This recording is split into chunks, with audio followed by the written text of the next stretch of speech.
The views expressed on the following broadcasts do not necessarily reflect those of KHLT, Take 12 Radio, or our affiliates. The opinions on this show should not be considered as medical, psychological, or professional advice and are those of the host, co-host, and guest. Take 12 Radio and KHLT Recovery Broadcasting are not affiliated with any particular 12-step fellowship. Now, here are your co-hosts, Marv R., Bruce H., and the Monty'man. Achoo! Achoo! Oh, my allergies are getting the best of me. Welcome, everyone, to Open Forum and the Great Reality here at Take 12 Recovery Radio. Take12radio.com on your internet dial. Our email address is take12radio@comcast.net. Marv is here. Bruce is here. Hi, guys. Hi. Before we get into the topic of today's show, which is the promises that are surrounded around Step 5, you're going to hear me talk about this all year long. We have joined a campaign called the Paint the Town Red campaign here in Albany, Oregon. Last week, we had an horrendous fire that took out one of the main buildings at South Albany High School, where my son attends. And the news said it was about $1 million worth of damage. It actually was about $4.5 million worth of damage. It took out every single musical instrument, sheet music, choir robes, thousands and thousands of dollars worth of equipment. The cafeteria is gone. It was the hub for feeding over 4,000 underprivileged kids in our community. It's just been a real rough time for the kids and the staff and the volunteers at South Albany High School. So we felt that we should do our part. We're donating a large amount. I'm not going to say how much, but it's a pretty good size amount to helping to promote this thing on the air. So Paint the Town Red. Here's what you can do. Because this show broadcasts all over the country, and all over the country people are pouring in donations to South Albany High School. If you go to take12radio.com, there's a big red banner that says Paint the Town Red. If you click on that, it'll take you to their Facebook page where you can purchase T-shirts. And it's like, I think they're like $18 or $19. And you get a T-shirt that says Rebel Pride on it. The Rebel is the mascot for South Albany High School, and that every 100% of all that money goes right back into offsetting the cost of what insurance isn't covering to rebuild part of South Albany High School. And it's been a horrific week. It's been a very emotional week for our family. My son is very involved in band there. He lost his instruments. So did a lot of other kids. It's pretty rough. People that don't understand how much the arts play in the development of a child won't get this. They won't. That I understand. That's fine if you don't get that. But the cafeteria, all the food that went out to the community for kids that couldn't afford it, that's gone. Costco has stepped up to the plate, but we need your help. So if you would participate in that and donate as you feel led to do so, we would certainly appreciate that very, very much. Paint the Town Red banner at take12radio.com.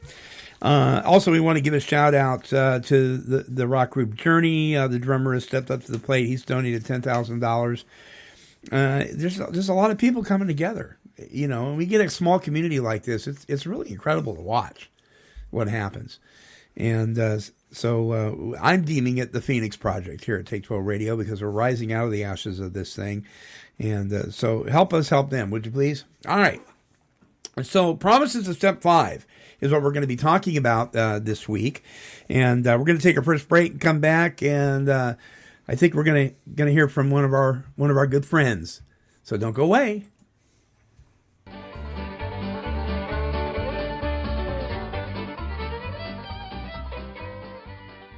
What makes the difference in recovery? How can one help a struggling person find his or her way to healing? Substance use and co-occurring mental health conditions provide a number of formidable obstacles that can keep individuals from living the healthy, happy lives that they deserve. What does it take to usher a person from a disease of addiction into long-term recovery.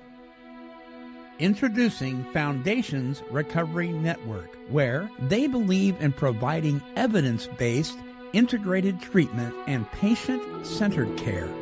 They treat the whole person, mind, body, and spirit.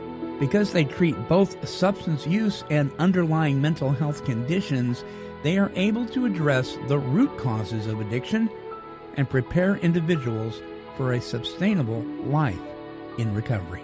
If you have questions about whether you or a loved one may need help, please call this number today, 877-714-1318. That's 877-714-1318.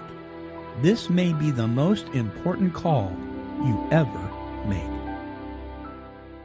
There are a ton of social networking websites, but one stands apart for a very special reason. This one saves lives. It's MatchingDonors.com. MatchingDonors.com links organ donors with people in need of kidney and other transplants. In the U.S., 19 people die each day waiting for an organ transplant, most of them for kidneys. If you've ever considered becoming a living organ donor, or if you have someone in need of an organ transplant, visit MatchingDonors.com. Home of the greatest gift of all, the gift of life. MatchingDonors.com. All right, welcome back. Monty'man, Yes. before you start, may I ask Marv a question? Well, I don't, Marv, can Cecil ask you a question? Is that okay? I don't know if I'll have the answer, but sure. Okay, Cecil, go right ahead. Marv, I was just wondering, how many cowboy hats do you actually have? How many do you have, Marv? Oh, you know that, and hey, that's important. I have 4.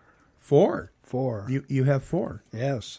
Well, now, you work primarily with horses, right? Yes, I think Marv does. Monty'man, don't interrupt. All right. It's not polite here in the wild, wild west to interrupt. All right, I'm sorry. As I was saying, you work primarily with horses, Marv. Is that correct? Yes, it is. So if you worked with cattle, you would need a cowboy hat for each head.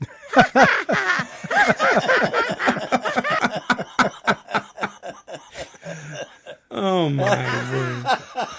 Okay, well, enough with that silly business. It's time for Take 12 Trivia. Mercy. What's his name? You want to play trivia? Trivia.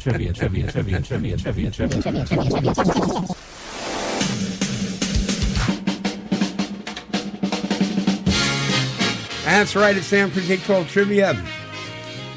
Brought to you this week by Freedom Interventions out of McMinnville, Oregon. Matt Brown and the gang. Visit their website at freedominterventions.com.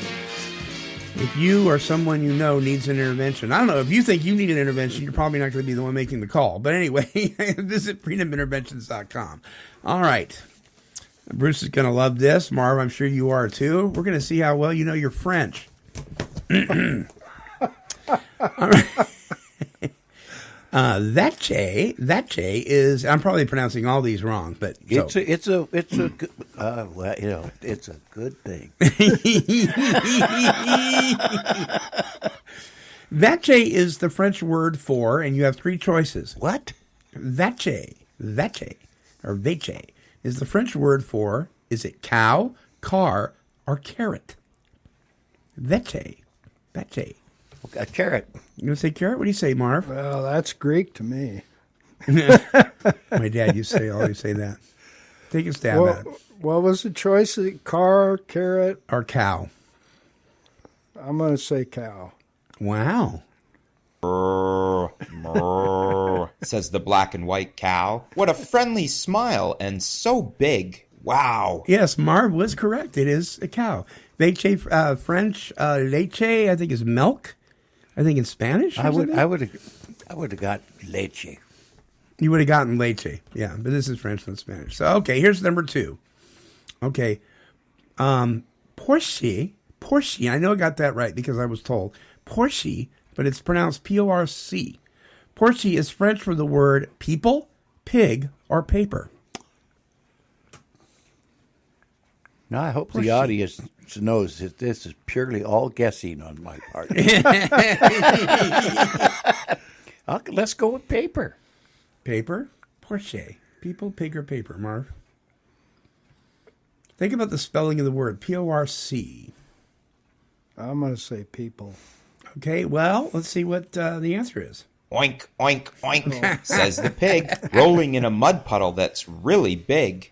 Okay, it's actually at P-O-R-C, or you can, I guess the English transliteration for that would be pork. All right, here's number 3. Now, you didn't say it or anything like it was pork. I said Porsche, and I said listen to the spelling, P-O-R-C. You have to pay attention, Bruce. Okay. I thought it Well, was, I'd already given my I thought answer. it was that Yeah. sport car. Oh, Porsche? Yeah, yeah. Now, great minds think alike because I was thinking that that wasn't one of the answers. Yeah. Paulette is the French word for cheese. Paula.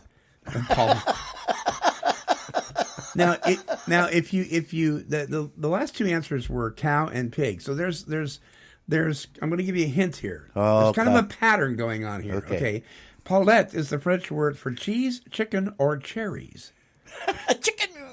Say chicken. All right, Marv. Yeah. Chicken. Cluck, cluck, cluck, goes the chicken, looking for bugs, pecking and picking. Paulette the chicken. You guys are right. Okay, la chevelle is the French word for horse, house, or hemorrhoids. Horse. Says horse, Marv. La chevelle. Horse. Nay, nay, says the horse. Apples and hay, I eat, of course. That's right.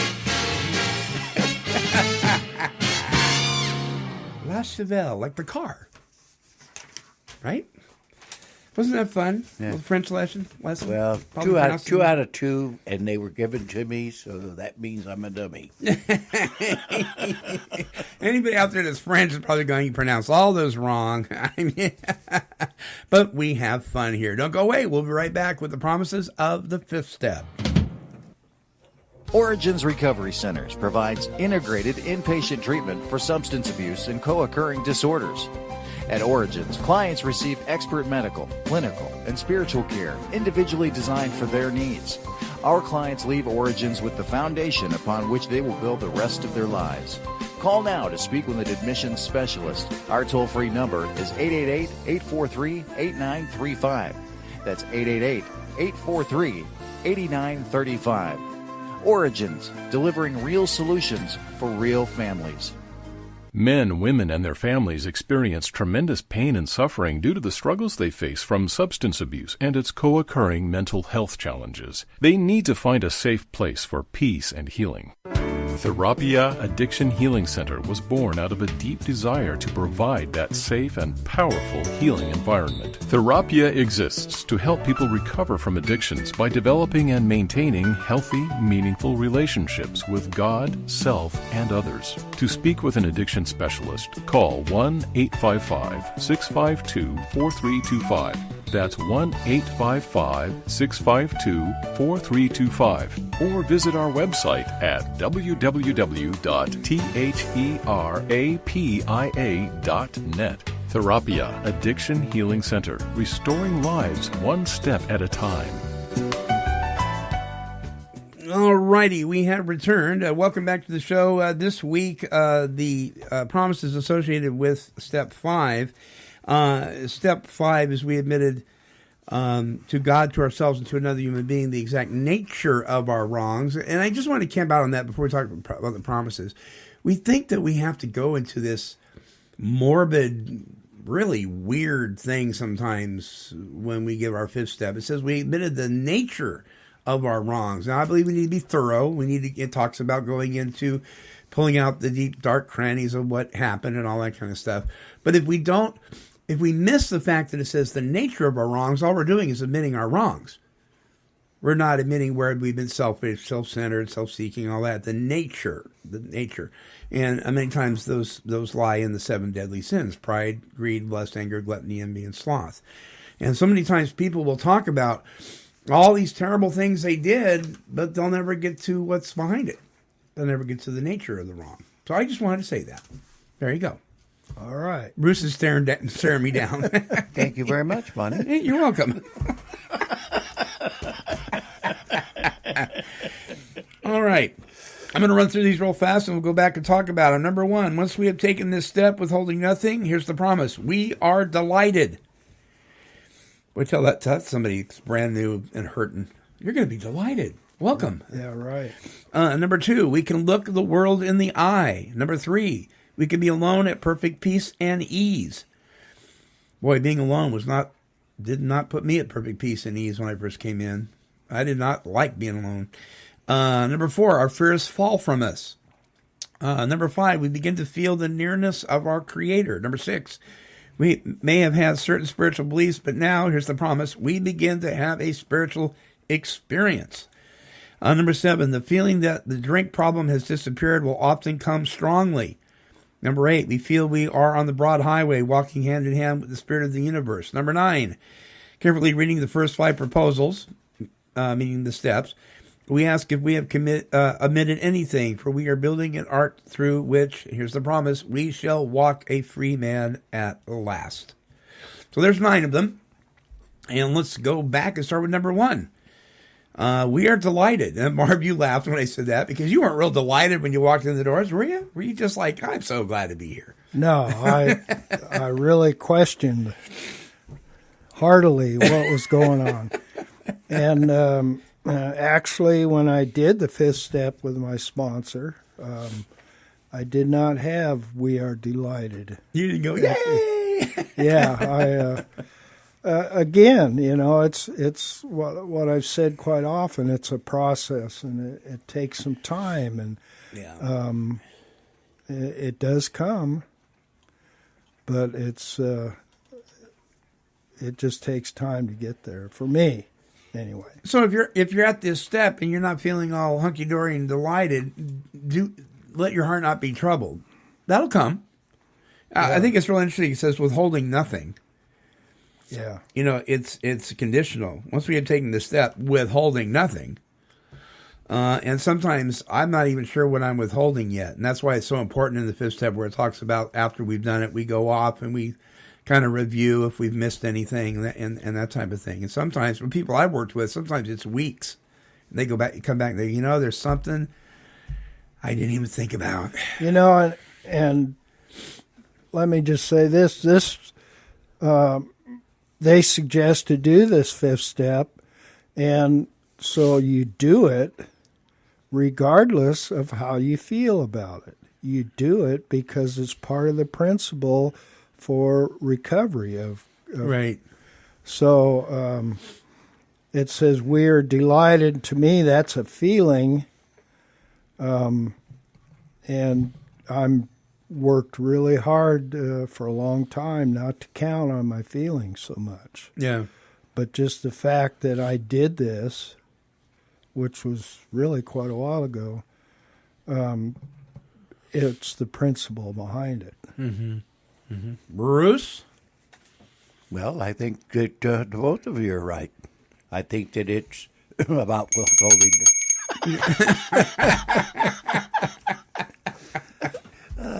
And I think it's about a growth process, learning to do this. There's things that we don't know. Yeah. Yeah. And I have to say that it was, when I read it, I first thought was just like Marv is talking about. No, that didn't happen to me. Right, me either. So delighted when I first went through this thing. And I am today, and I can tell you why. Because today I have a relationship with God. Yeah. See? So. And that is a delightful thing to experience. That's where my delight comes from. Yeah. When I respond to these things and when it becomes a part of me and I can actually participate. Right. in life or whatever it is I'm doing. I'm reminded of that scripture, the joy of the Lord is my strength. Mm-hmm. I keep looking to muster up my own joy. I don't do well at that. Christ himself says, my joy I leave with you. Yeah, so it's his joy. But it's, yeah. Yeah, which we can experience even when we're not feeling delightful, right?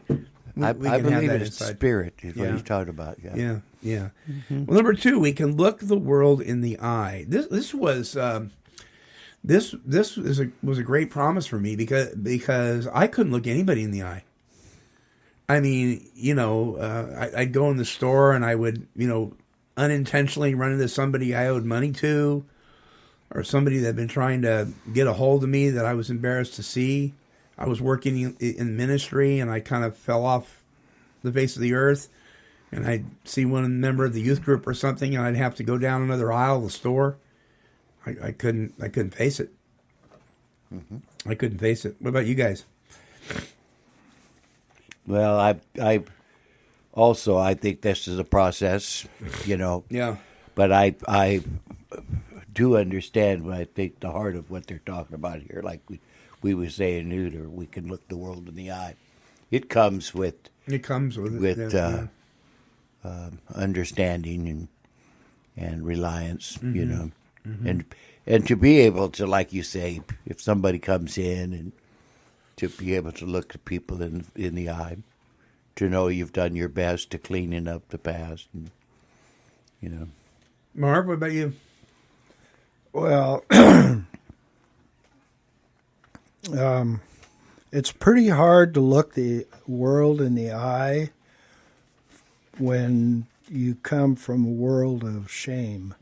Yeah, shame will Yeah. cause you to keep your eyes downward. So, on the risk of trying to saddle a dead horse here, I'm just going to say that, again, this is a growth process. Yeah.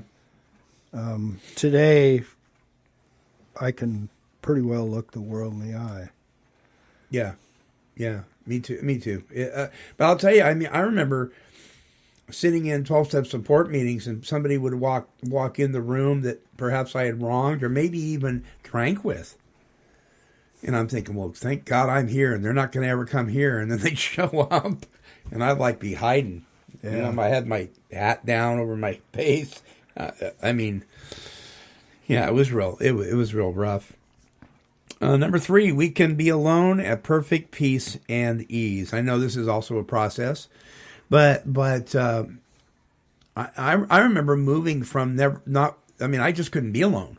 I'd hang out at the recovery club all day long back when we had one here in town. I was scared to death to be alone because I was afraid I'd drink, and so there was some real good things available for me to latch onto, and those were important and helpful. But the doors do close, and nighttime falls, and it's time to go home. And that was horrendous for me. I'd pace the floors. Because I didn't have this connection with God to where I was so dependent on the meetings and the recovery room or the recovery club and all that stuff. That I was white-knuckling it until 7 in the morning when the recovery club opened up again. Because I hadn't developed this I knew who God was, but I hadn't developed the relationship I have today. So it was really, really difficult for me. Now I cherish some of my alone times. I really do. Yeah. I really, really... I'm going to cancel that. Okay, I really, really love it when I can be alone. People leave me alone. So what about you guys? How's that worked out for you guys? Do you like being by yourself sometimes today versus in the beginning? Well, or are you a social animal? I cherish it. Oh, okay. Yeah. I there's times when I look for that and try to find a place where I can be alone. Now that's a little strange when I had thought that before, and I put myself into a position where I drank and used alone. I wanted to be away from everybody, and I found myself in this little room with no windows and, and no way to get out. We're talking about my addiction. But there's no peace and ease there, though. But you wanted to be alone. Yeah, but this is a time where I like to spend time, Right. And that time is usually in prayer or meditation or just some wanting solitude. to relax. Yeah, just some solitude. What about you, Marv? Oh, the problem that I had and still have is I spent too much time alone. And because you've mentioned before that you're not Mr. Social. Right. And I've always in your drinking, had the problem, and yeah, I in your pretty drinking much, and in your sobriety. Yeah. Once in a while, I'd go out and drink, but most of the time, I was by myself. And I was just thinking, trying to remember the quote from Proverbs where Solomon talks about, and I can't bring it up right now, but it has to do with those who are alone are selfish. That's paraphrased. Yeah. And so I think part of my problem it has to do with self-centeredness. But also I know there's some fear behind it when I get in large groups of people. Right. Because the way I was raised up, I was always daily told I would never be good enough. I was ugly. I was not worth anything. Wow. And all that kind of stuff. So this has been a real problem with me to be involved socially. I mean, I do some, but obviously, but it is a problem. Yeah. And believe me, there was no perfect peace and ease in it. Yeah. Yeah. So well, you attend a 12-step support meeting that for the size of this county would be considered large. It would be considered large in L.A., but it would be considered large here. Has that helped you, or has that been a struggle at times? It's still a struggle. Yeah. But I fight it. I mean, I know that all this stuff going on inside is not correct. Is it easier for you to show up early and have people kind of come in? Or I usually show up right when it starts? 10 minutes before the meeting or something like that. Okay. But it's something I'm working on, and something that is getting better. And like Bruce mentioned, a lot of times when I'm by myself, I am studying and reading and praying. And so your preferred default is to kind of be alone with your thoughts, right? I mean, that's some people prefer that over being social all the time. Some people are social butterflies and they just have to be around people. You kind of like the solitude. You and your horses and yes, yeah, and no sheep. No sheep. Who would we argue with? If we're alone, maybe we'd have to argue with ourselves. See, Bruce is taking the stance that we are required to argue. And part of I'm that, a people person. Part of that too is my what I think, and this is a problem. What I think is being able to communicate real well in a big social gathering. And yet, of course, you know and are very aware of the fact that when you share, people will tell you on usually a kind of a regular basis that you have a very elegant way of sharing, and people get a lot out of what you say. Do you feel like that, though? Not particularly. Yeah. Isn't that amazing? Isn't that amazing? Yeah, yeah. Isn't it? I will admit it's nice because that confirms the fact that maybe I'm part of something. Mm-hmm. So yeah, it is nice, but Yeah. I don't. It's not real comfortable to hear. Yeah. Yeah. Yeah, I hear you. I hear you. Number 4, our fears fall from us. This is huge, right? Because aren't we so fear-based? Yeah. Now, this one here, the minute I started to practice it, it started to take place, and I noticed it. Now, I don't think I believe it's a process like Marv's talking about, and he likes to point out here for us. It does. It's a process, but it was so huge for me, so absolutely.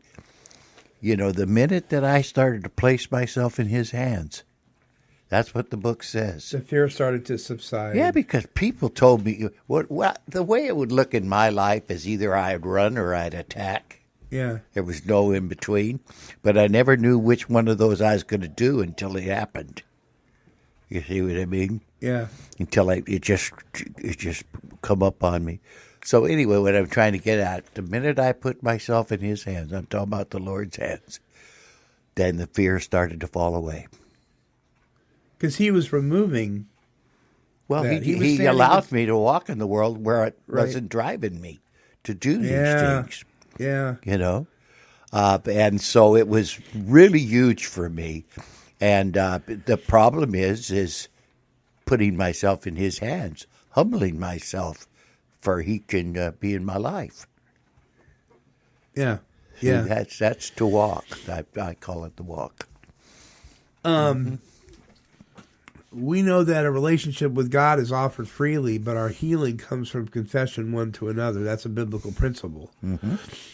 And this whole idea of confession that is interwoven in the 5th step, it did something to. It was almost like putting drops of some sort of formula on fear. I mean, it was like I would open my mouth and discuss what was going on out on my 4th step with my sponsor, and it was like another fear dropped away, and it had so much to do with me actually speaking forth what was happening. That's a biblical principle. It's interesting though. My sponsor, before we did this 5th step, we spent actually a great deal of time in prayer before we did it, because he wanted to make sure that I was doing this by the guidance of my Creator, because of the very thing you said, Bruce.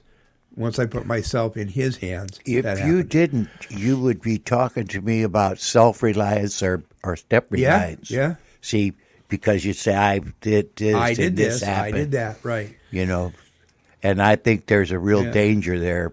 Yeah. I don't think I'll go any farther with that, because then we won't be on this list. But I think there's a real danger. You're right. You're right. Okay, this is one I really identify with. We may have had certain spiritual beliefs, but now, and here's the promise, we begin to have a spiritual experience.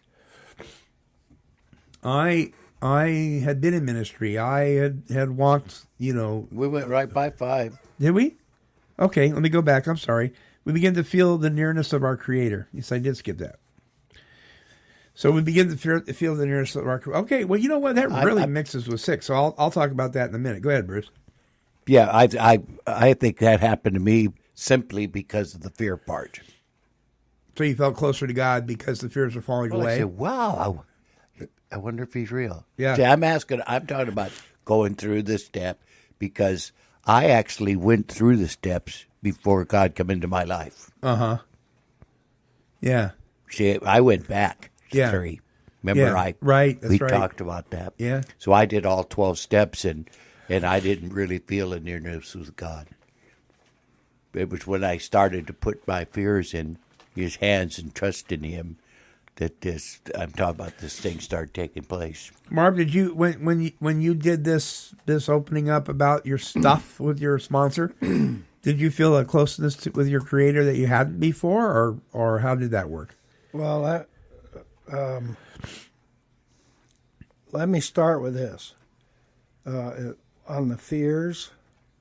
What happened for me is I started to recognize that I even had fear. Right. But I couldn't tell you what they were. I can tell you better today what they were, what they are. Uh-huh. And I think that's God.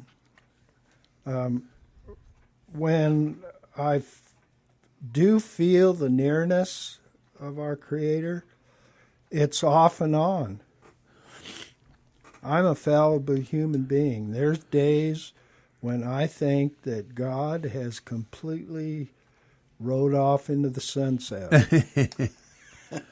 On a horse, not a sheep. Yeah. Yeah. But the key for me is this idea we begin to feel.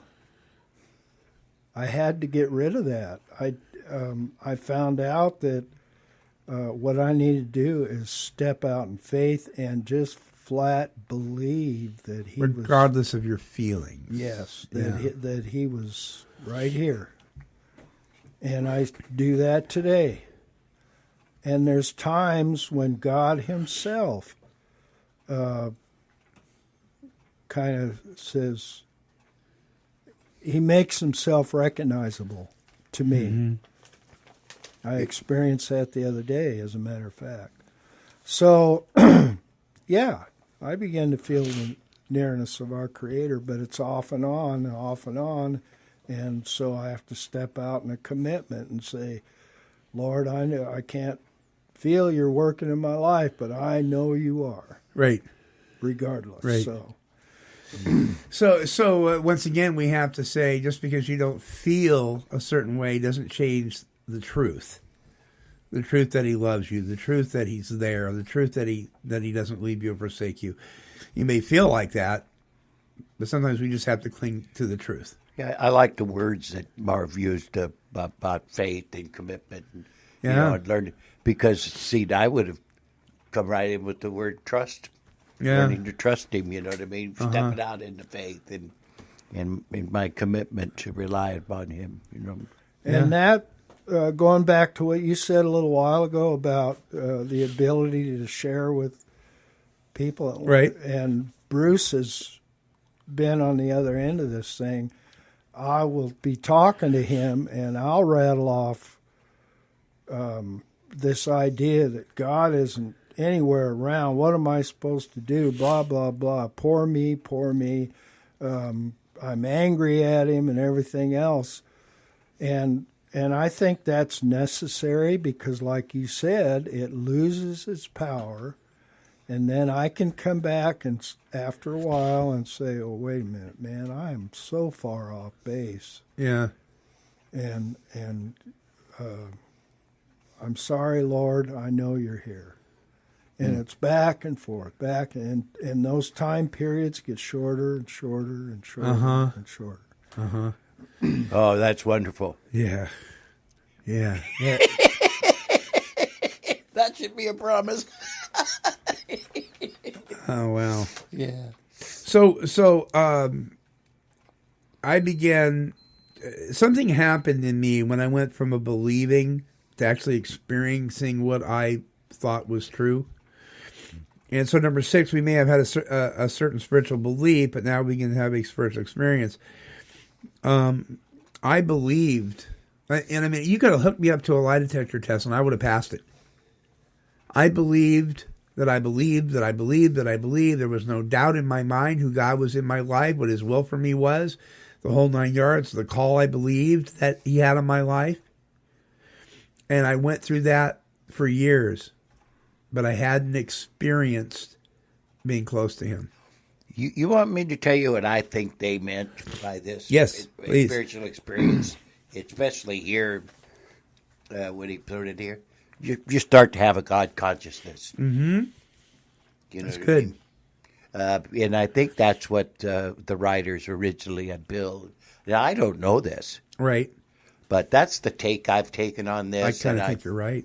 You know, because on paper, when I say I believed, it was like on paper. You know what I mean? I got in a car accident. almost got killed, and it was while I was drinking. And so I did a, complete turnaround. I'm going to go to Bible college. I'm going to do these things for God. I'm going to give my life to Christ, and I'm going to change the world and all. I had all these grandiose ideas that I thought I was supposed to do as a sign of my true repentance from my drinking and driving. So I went to Bible college, and on paper, got drunk.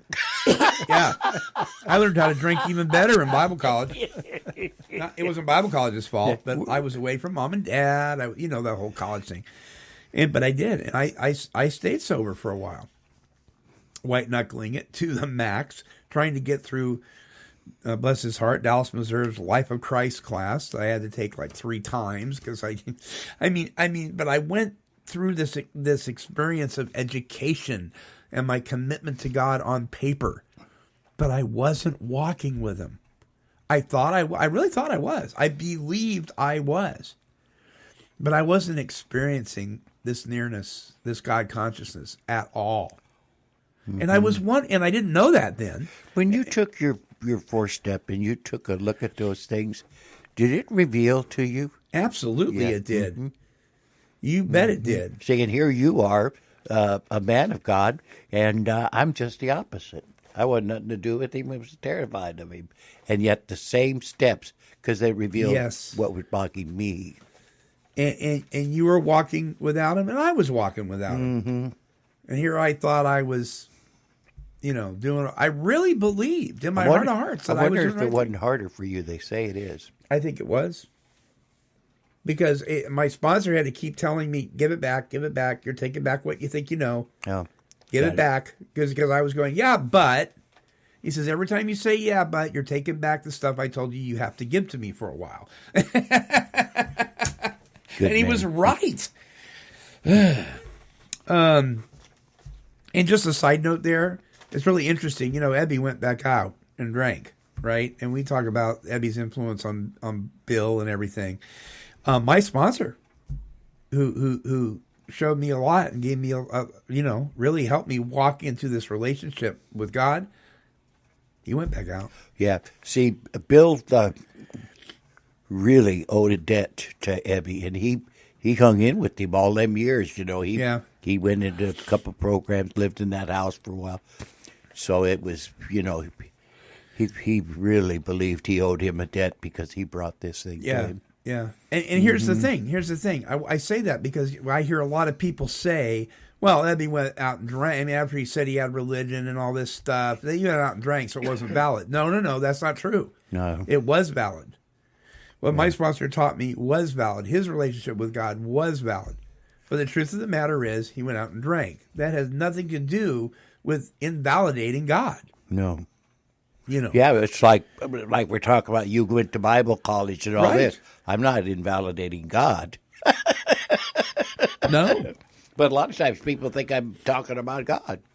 Right. Because I said, I think what's important here for the newer people that are trying to get this thing is, it's been my experience that spiritual experience comes as in natural living situations.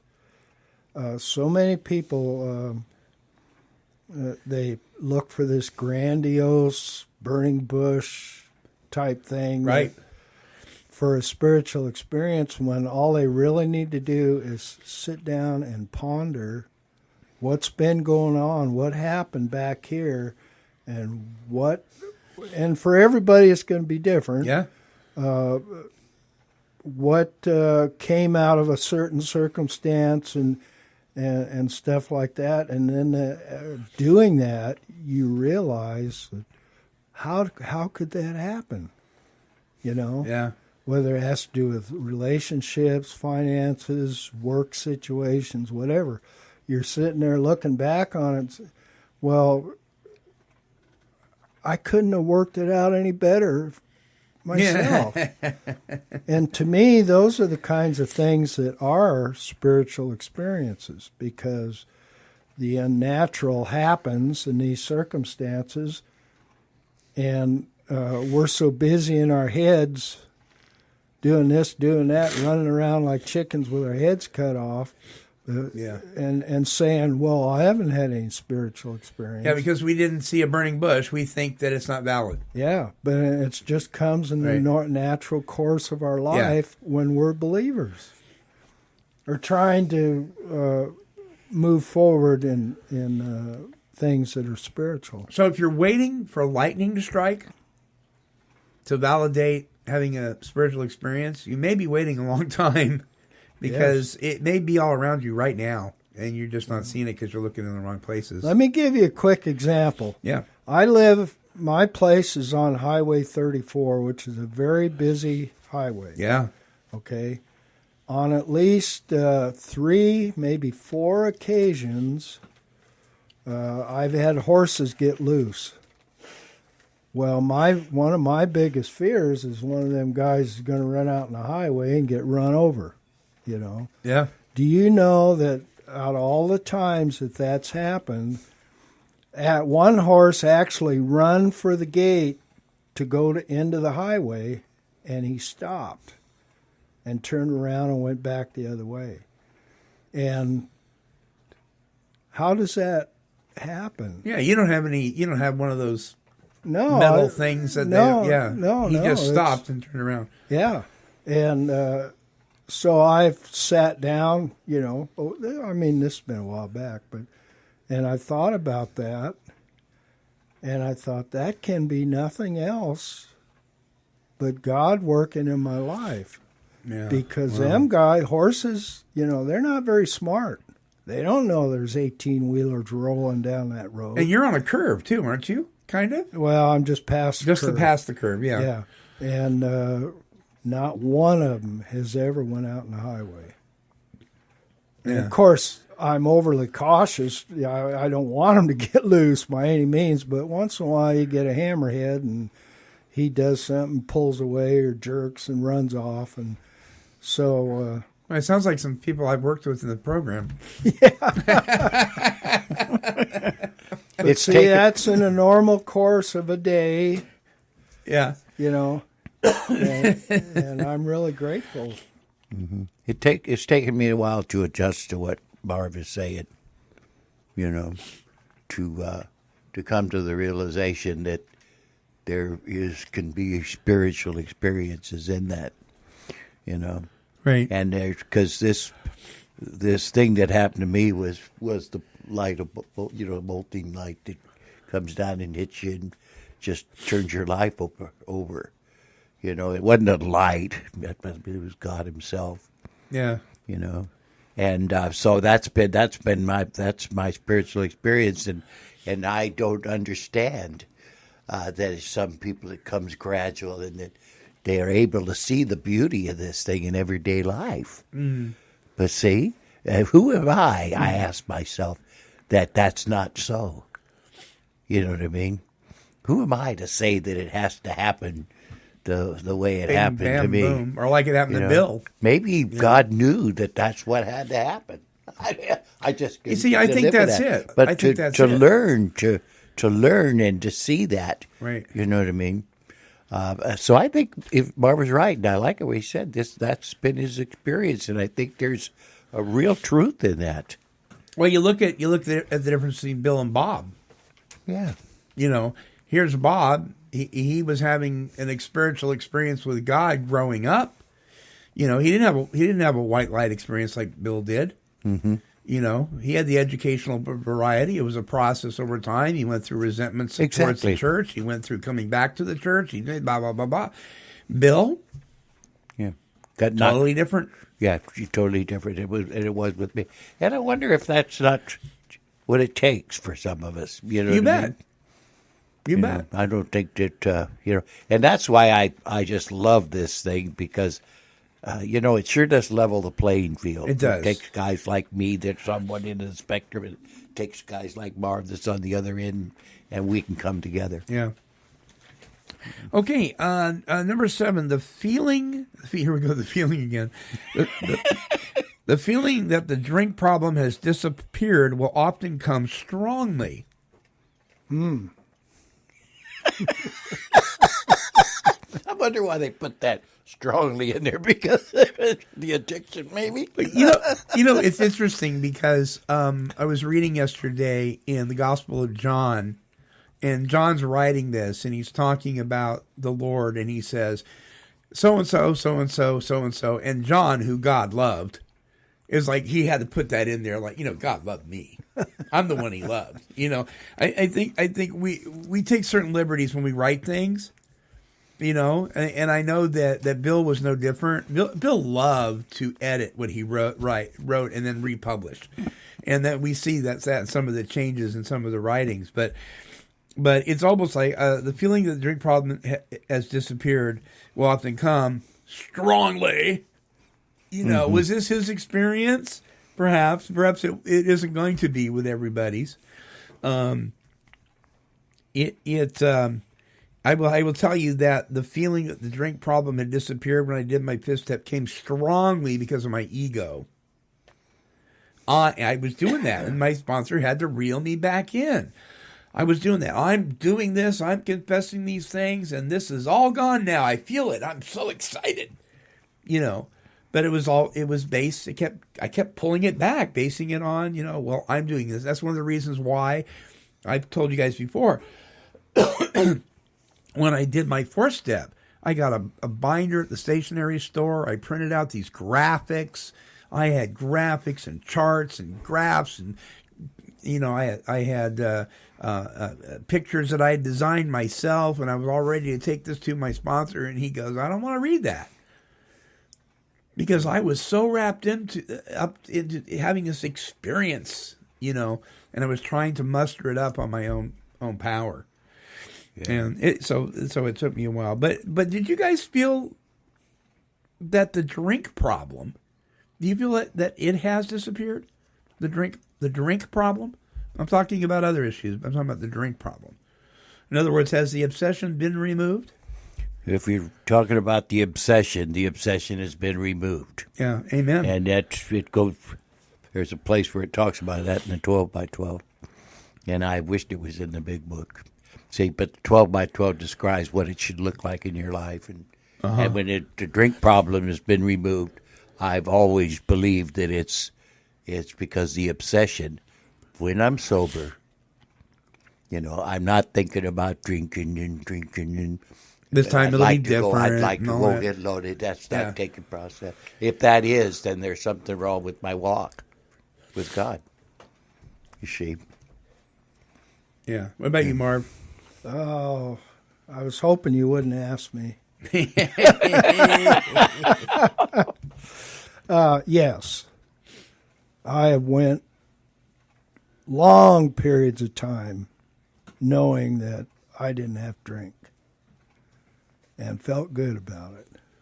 But there has also been periods of time, short, although, where I thought if I went and got a drink, it would make it better. Mm-hmm. But when that happens nowadays, is it an obsession or is it a thought that comes across your mind and leaves? Yeah, it's not an obsession. Right. Right. But it puzzles me how fallible we can be. Oh, yeah. And our minds will do that, And, well, you need to go get up against the bar and drink a while, and you'll feel better, So, again, the feeling part of it, I got to watch that stuff. But, yeah. I'm not. I've had a lot of peace about the idea that I do not have to go drink. Right. Right. Yeah, me too. But I'm not claiming that we should go around blaming the devil for everything, but sometimes I think the enemy of our soul is trying to convince us of things. And so we'll hear that voice that says, do it like you always did it. Yeah. And it may not be our obsession, it just may be a spiritual. Of course, you know, part of the deal, too, even though I drank a lot alone, part of the deal was, no man is an island unto his own self. So I would go to the bar and drink, and that would be my sociable part of me. Yeah. Having the need to socialize, well, Right. the only way I knew how to do it was go get. There was a lot of times that my feelings, and I felt good because of this, this drugs or alcohol. Uh-huh. And I think that tries to be pulled up, conjured into my head that if Sure. I could do this or do that, and, but it doesn't get in there and fester, that kind of thinking. I'm going to skip to number 9 because I want to spend some time on number 8 because we're getting close to wrapping it up. It says, "We shall walk a free man at last," is the last one on here. And I think that is a result of confession one to another. Right? I think we experience freedom when we open our mouth. It takes the power out of it, like you were saying, Marv. But let's camp out here for a minute with this one because we all have some issues with this. It says, "We feel we are on the broad highway, walking hand in hand with the spirit of the universe." So here's a promise. We feel we are on the broad highway. Being people of faith, this is a term that at least bothers me because sometimes I forget what the heart behind it is. I believe the road is long, the road is narrow, the path is narrow. It is not widely traveled by many, this road to this relationship with our Creator. And I think as far as biblical principles goes, it teaches that broad is the way of the destruction. And so when I hear this read, I kind of cringe a little bit because I don't really agree with it in the way that I'm seeing it when I hear it. But I think the heart behind it is that we're all inclusive, never exclusive when it comes to this recovery process. Definitely the feeling that I'm walking hand in hand with the spirit of the universe comes and goes. I know the truth is I am. But we were talking about this. Marv, you said you had an issue with number 8. We feel we are on the broad highway. Talk about that. Well, it's basically what you just said. Yeah. Really. And what I was thinking about while you were talking was the broad highway, to me, is a starting point. Okay, so along the way, then you get into, if you do read the bigger book, it talks about the idea of planting seeds in rocky soil, not so good a soil, good soil. Yeah. And so what I'm trying to say is, as you walk the broad highway, God loves everybody. There's no line there. He Right. does. He so loved the world that he gave his only begotten Son. So people who first start on this broad highway may not have that realization. Right. And along the way, at least for me, that road has gotten narrower and narrower and narrower as I try to understand God, understand what my purpose is, what he wants me to do. And then if the seed is in good soil, I'm going to continue to grow, but at the same time, growing and going down this road is going to continue to get narrower. And I think that's why the Bible says that it is a narrow path, Yeah. But yeah, I took exception to it right off the bat because I realized that it's not a broad highway, and we're not. God's serious in what he says in his word, and because he loves me and his grace, then it's necessary to me to do what he wants me to do, to believe what he says is truth. And when you do that, I don't see how the road can stay wide. No. People fall off, and the road gets, the participation in that road narrows. Yeah. Less and less people. But yeah, for the new people, take heart. If you're on the broad highway, stay there. Yeah. Yeah. Bruce? I'm not going to add to that. I think that was pretty good, huh? Correct. Yeah. Yeah. Well, guys, another great show. Really, really appreciate it. And we're going to be talking next week. It doesn't have a list here of the promises associated with step 6 and 7. I'm going to do a little investigation about that. And so depending on what happens, we may have a surprise for you next week. We may be going into the promises of step 8. I'll tell you why, but I'm not going to tell you until next week. Listen, we're going to give away something next week. And what we're going to give away is we're going to give away 2 items. We're going to give away a book by Dr. Jamie Merritt called Trauma and the 12 Steps. And it's a workbook. And also we're going to give away one of her CDs. And she's a recovery recording artist as well as a PhD. And we're going to be giving those away to the 10th email that I get before next week. Number 10.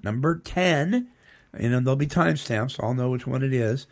And all you have to do is write in what the topic is for this show. Just write the topic was promises associated with step 5. So the 10th email, we're going to give that away. So be looking forward to that. Any closing thoughts from either one of you guys? Like how, beautiful my bald head is, or Marv's bald head, or Bruce still has hair.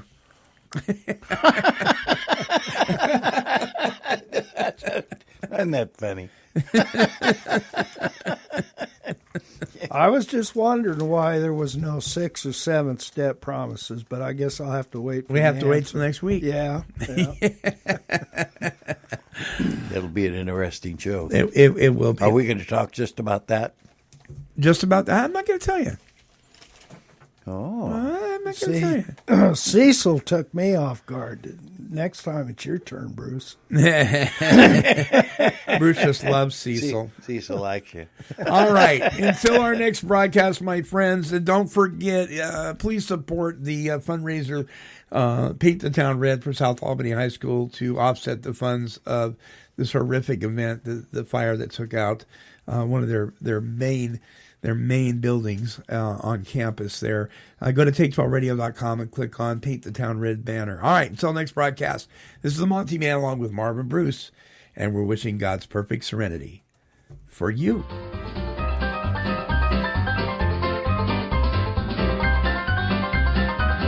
This has been a broadcast of Take 12 Recovery Radio and KHLT Recovery Broadcasting.